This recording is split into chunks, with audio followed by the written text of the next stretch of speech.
Hello students, आज की इस वीडियो में हम बात करेंगे राजन्य के उदय एवं स्वरूप के बारे में।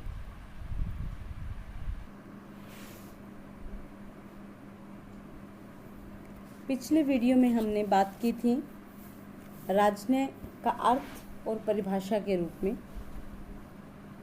इस वीडियो में हम राजन्य या कूटनीति का उदय किस प्रकार हुआ उसके बारे में बात करते हैं।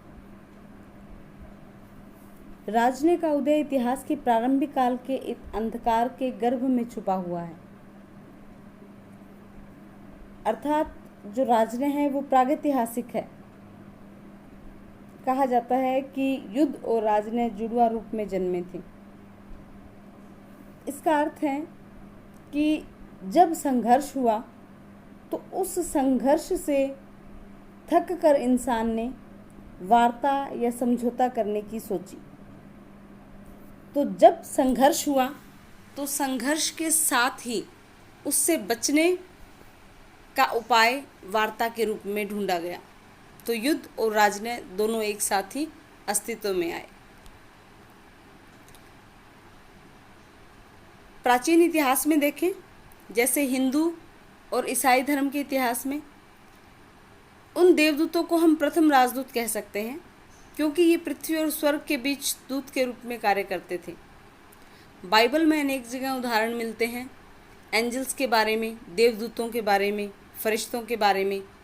और उसी प्रकार प्राचीन हिंदू साहित्य देखें तो उसमें हम देवर्षि नारद का नाम ले सकते हैं कि वो पृथ्वी और आकाश इनके बीच में भ्रमण करते थे, संदेशों का आदान प्रदान करते थे। तो हम इन देवदूतों को हम प्रथम राजदूत मान सकते हैं।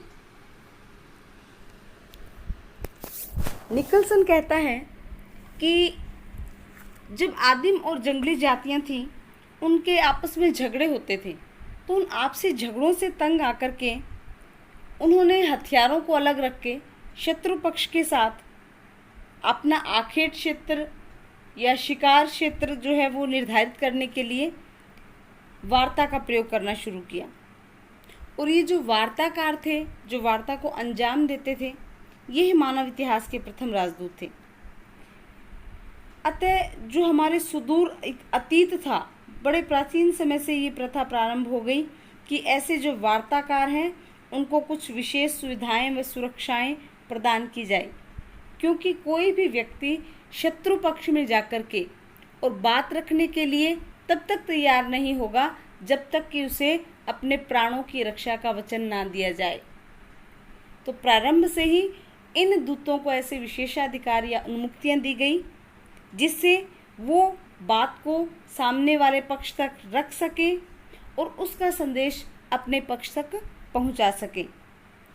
इसका उदाहरण रामायण काल में ही हम देखें, जब हनुमान श्री राम के दूत बनकर रावण की लंका में जाते हैं, तो वहाँ वो रावण जब उन्हें कहता है कि उनको वध कर दिया जाए इस वानर का, उस समय विभीषण जी कहते हैं कि जो दूत होता है वो अवध्य होता है, इसका अंग भंग कर दीजिए, पर दूत को मारना नीति के विरुद्ध है।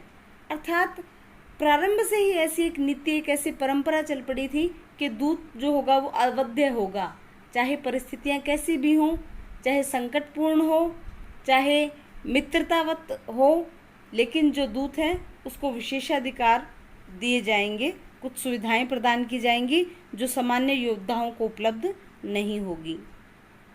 तो इस प्रकार जो राजन्य है वो संघर्ष के साथ ही उत्पन्न हुई।